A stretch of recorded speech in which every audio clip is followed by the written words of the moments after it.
Back in the middle of May this year, I had to go on a road trip over the weekend for a cousin's wedding, which would be all the way in Missouri. It would be a long drive, and for the moments in which we were at the house, I would need something to occupy my time. So, naturally, and since my Switch has a bug, not allowing me to play it outside of the dock, I grabbed my 3DS and brought along a copy of Monster Hunter 4 Ultimate. And while there are still some moments of fun I had with the game, the trip just further confirmed my feelings that, in all honesty, it is my second least favorite Ultimate game in the franchise.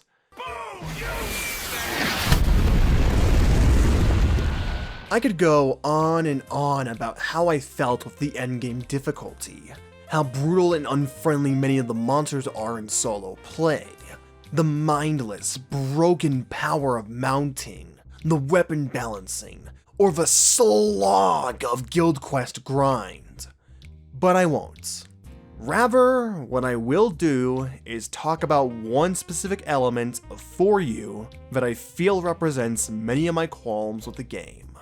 The Apex status and the Wystone item. Elements that I feel are a blight upon the franchise, creating an arms race of endgame modifier content that we now see in many of the newer games, and frustrated the player through obtuse, questionable design decisions. I am getting too ahead of myself, however, because in order to discuss the Apex status and Wystones, we need to go back in time to the base version of the game with Monster Hunter 4. With the core philosophy of adventure, Monster Hunter 4 spent a lot of its time on the world, characters, and most importantly story, in order to make it easier for players to understand and get into the game. Something that, though had been present in the games for a while up till this point, had never been quite as significant. There was a barrier of entry, especially in the West, and while many had been able to get through it with games like Free Me Night, Try, or Free You, it wasn't large enough to be considered a major demographic for the series. With 4 and 4U, however, the franchise went through one of the larger community shifts before the likes of the 5th gen, with the developers starting to notice a foreign Monster Hunter community. And a large part of the success is due to the reception of 4's main flagship, Gore Magala. With its dark hero or anti-hero aesthetics, Gore Magala was a smash hit here in the States, quickly climbing the ranks of people's most popular monsters. Many people praised the monster for its theming, the unique body shape and classification, the wide range of attacks, the incredibly strange biology, and most importantly, the Frenzy virus. In our search for the origins of the mysterious article, we find our caravan coming into contact with the beast multiple times, and everywhere it went, whether in the stormy sea or the bright, labyrinthine Everwoods, this ominous fog known as the Frenzy virus followed it. Besides being a cool as hell aesthetic that went along magnificently with the monster's shadowy cape, the Frenzy virus also played a huge role into the fight as a blight unlike any other we had seen before. While the virus was spread just like any other blight, the similarities ended there, as once inflicted, the virus would not leave. All consuming a Nullberry did was merely delay the inevitable, reducing the bar that slowly filled up. Only 2 options are left to the player upon being inflicted. Either fight off the frenzy before it fills up, resulting in a plus 15% affinity boost if successful, or fail and grow weak, suffering from even more damage, as well as nullifying all natural healing. This tug-of-war element with risks and rewards instantly made Gore Magala's fights incredibly special, pushing the player to use the faster, more action-paced advancements of the game to their benefit if they wish to overcome this monster. But that wasn't all that Gore Magala or the Frenzy offered. It was merely just the beginning.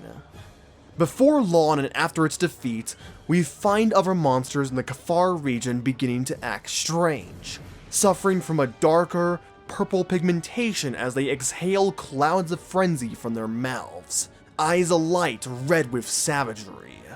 Congalala, Iodromes, even the mighty apexes like Tigrex and Zinogre are unable to resist its fatal attraction. Soon we are forced to fight these frenzied monsters, utilizing the knowledge we gained from our various encounters with the Gormagala in order to slay these augmented threats to the ecosystem.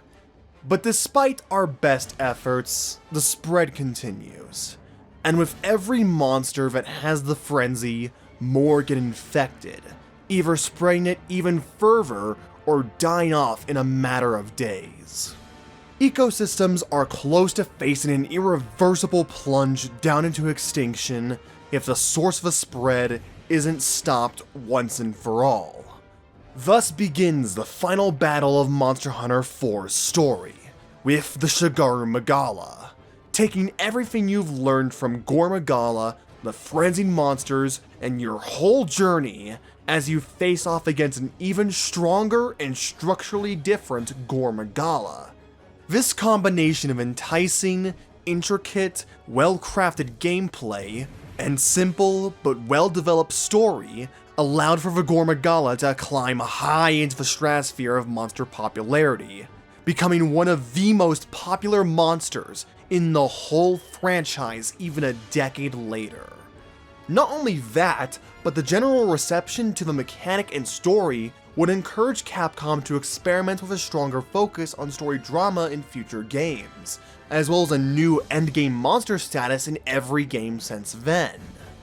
And it is here at the end of the base game that the developers would take their first step into these new ideas, pushing Frenzy and its story to the limit, both for better and for worse.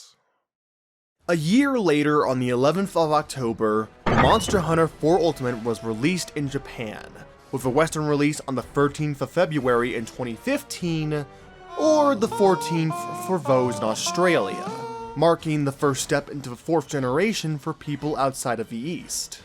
With this, people begin to experience everything that was already talked about with Gormagala and the Frenzy, kickstarting the larger foreign Monster Hunter community.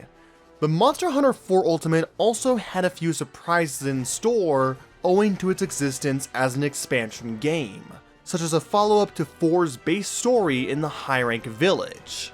This time around, our caravan finds itself parking in the guild capital of Dendorma, helping out the locals as we repair their defenses, preparing for any storm that may come our way. Soon enough, a storm does indeed touch down. Not before some other troubling news though. A new invasive species of monster, known as the Seregios, begins to make its presence known in many ecosystems across the region, causing widespread terror and panic. For it isn't just one or two that have found their way here, but a whole flock, all fleeing from something. So, just what exactly could they be fleeing from? Well, we find our answer after a run-in with the Ace Lancer, who informs us that it is an apex individual of the species, several times stronger and more dangerous than the average specimen, who is causing this disturbance. And so, in the middle of an imminent Kushala attack, we split up our group effort, letting the Ace Hunters hold down the fort with the Kushala, while we head out to take care of the Apex Seregios. I'll go ahead and start my talk with the Apex status in Wystones with some positives, actually. That being that I really like how they are introduced for the fight against the Apex Seregios. After all the experience you have had in the past of frenzied monsters, the Magalas, and now the Seregios, you're confident in your capabilities that this won't take too much effort. It'll just be a slightly stronger frenzied monster, and that's all it is. And yet, the moment you are thrown into combat and begin to actually hit the monster, every single one of your expectations are thrown out of the window. The scales of the Seregios seem nigh impenetrable, save for a slight few spots. The damage is immense, and the aggression of it is on a whole nother level than any other Soregios you had fought so far. If something isn't done fast, then your chance of becoming a bloody stain on the ground increases dramatically. Fortunately, the Wycoon of Dendorma has a solution for you in the form of the Wystones. Special whetstones that can be applied to a weapon, allowing you to fight off and even suppress the effects in any frenzied or apex monster. Problem being, you have to wait a little bit before they arrive and can give it to you. I think this moment shows once again the strengths of 4 and 4U's story, being the gameplay and story integration, as well as the dedication to creating drama in order to make the Apex Soregios feel like a serious threat. And as it should be for an Apex monster, for they are individuals who have been able to suppress the effects of the Frenzy virus for their own benefits, like our hunters. In the context of the quest, the biding of time makes a lot of sense, and adds to the overall feel of it. Where I have a problem with Apex and Wystones is in every other situation. For starters, that brief note I made about an Apex being impenetrable besides a few spots isn't a joke or one-time occurrence. That's how they are for every single instance. There is at most a single soft spot on the Apex monsters that can be hit without Wystones, usually the legs. Every other spot you bounce off of effortlessly, no matter the sharpness. Even the skill of Mind's Eye, you know, the skill made to cut through armor and hide without worrying about sharpness, does nothing against the Apex monsters.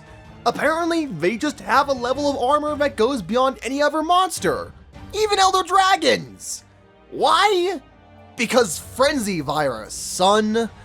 Since not everyone can go for the same minuscule soft spot on a monster, there is bound to be some confusion on how to deal with these monsters for many players. Confusion that is going to be magnified by the new moves and behaviors many of these Apex monsters have, such as Apex Zinogre being able to create orbs of Great Thunderbugs from many of his moves. Then comes the other huge problem with Apex monsters, the Wystones. Wystones come in 4 different flavors, each having 2 different levels of potency to their effects. Whether it be Brace for defense, Force for attack, Element for, well, element and status, and Drive for an even stronger Mind's Eye that can go through their armor. However, they aren't permanent. Oh, come on! Yes, in an absolutely befuddling move, each Wystone has a set amount of time that they remain active for. Not only that, there is also an active cooldown timer after it has worn off, meaning that you need to wait for the Wystone to come back in order to use it again. This is obviously a gigantic problem when it comes to fighting the Apex monsters, as it essentially forces you to optimize your damage and time to the fullest if you wish to knock the monster out of the Apex status. Else, you are stuck bumbling around for minutes on end, waiting for the Wystone to come back. Let me be clear here, I fucking hate this idea, and think it spits in the face of the intricate back and forth gameplay Monster Hunter is defined by. Every fight is established by a series of interactions between you and the monster. There is always, usually, something to do that meaningfully adds up over the hunt. Even when you are on the defensive, you are actively engaging in the fight, figuring out how to block or dodge for the monster's attacks, and ultimately close the gap. You are looking for every opportunity to gain back your advantage, to learn and develop your strategy against the monster. Without your Wystones, however, you are quite literally unable to engage with the monster so long as it is in the Apex state. Like a bad game of red light, green light, the pacing and special interactions that make Monster Hunter so meaningful are thrown into the garbage every time it reactivates its Apex status. Apex status. Red light. You are not allowed to play the game normally, unable to do anything meaningful against the monster. Wystone on. Green light. You have to rush down the monster to force it out of its apex state. If you're successful, the green light continues. You are allowed to play the game, returning back to the formula you love and know so much. If not, red lights! Stop whatever you are doing and run around like a headless chicken as you wait for your Wystone to come back. It drags the fight down into monotony and reduces the impact of the player from being an active participant into a spectator. And even when it comes to the emphasis on aggression once you do have the Wystone on, that still doesn't account for the monsters with how they fight and move. Something like Tidal Najarala requires you to be aware at all times of the plates that have been laid down, so you can tell where the shots might ricochet next. But you can't exactly be aware and methodical if you are also being encouraged to go full aggro mode. It's the same problem I have essentially with the anomaly monsters. A fast pace and emphasis on aggression does not work on every monster, sometimes even running contrary to the way they work, and feels superfluous when the monster already has modes and gimmicks to it. Or, in the case of For You, they already inflict frenzy with their attacks. You don't need to add another thing on top of that when frenzy was already the perfect pacing in terms of aggression, and honestly the fastest 4th gen could go at that time considering the tech. All that's pretty annoying, but highly subjective at the end of the day, I realize. But I feel there's one element in particular that makes Wystones and Apex go from an iffy but fine mechanic to a travesty of game design. Despite being required items to fight the Apex monsters, as in not something like Miquella's Great Rune that's only needed for one attack, but something that is necessary to even fight, have a back and forth with, you can completely miss out on the item. If you don't do specific quests between the hub and village, you're fucked. You literally can't do anything about the monster, and the game does nothing to tell you that you need this item. Hell, if you don't do the village at all, you won't have access to the beginning 2 Wystones you manually get from Apex Seregios, who, by the way, functions essentially as the tutorial for all these Apex monsters. So you are doubly fucked in terms of knowledge and gear if you don't do it. Now, I know it sounds like I am over-exaggerating for the sake of sounding angry, or wanting to rag on something for views. After all, how many people out of the whole population would actually skip out on the village just to do the hub? But let me remind people, we are humans. Humans can be fucking dumb sometimes. While I can't exactly show or prove to you all with footage due to this happening a long while ago, and when I didn't have a capture card, I can at least say that in my many hours of playing this game, I had encountered multiple people who would go into Apex quests without even knowing about the Wystone mechanic or having done Village. These people were punished through no fault of their own for wanting to play the game with friends, arguably one of the biggest selling points of this franchise, and for not knowing that such a vitally important introduction to the whole mechanic would be introduced in said village.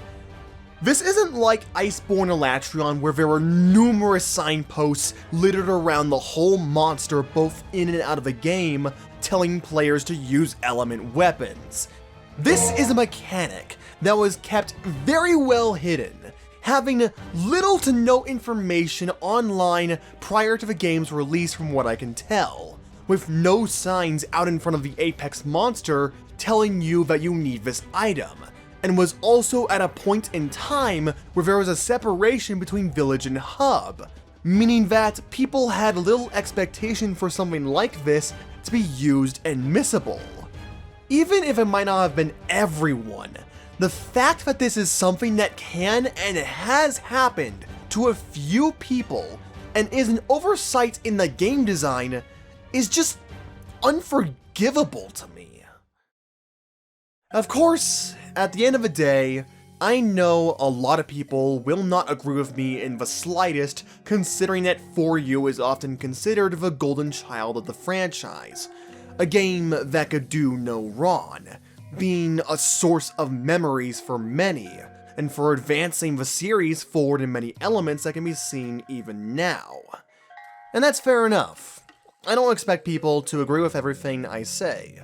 Considering what I'm saying, I even expect people to question how I can tolerate Clutch Claw, or like Latreon, yet hate Apex and Wystones. The rest of that conversation can be saved for another day, however, as this video has gone on for long enough. I guess what I will say is that whether for better or for worse, Frenzy and Apex have impacted the course of the franchise. Since its introduction, no Monster Hunter has gone a game without implementing a new mechanic or modifier to monsters, and the emphasis on aggressive combat to take down modes or handle blights is something that has been cropping up more and more frequently, especially in the 5th generation. Each of these instances vary in success one way or another, of course, but I just have to wonder, how much longer can this series keep this going? Not every game needs an endgame modifier status to keep things going, and each time it happens, something is going to have to be done to make it more distinctive than the last, resulting in gimmick bloat and perhaps even boredom with the grind. Same goes with the aggression mechanics. So many have them nowadays that can all start to feel repetitive, samey. A constant flash of pretty colors and effects that tries to keep the player engaged, but devolves into white noise.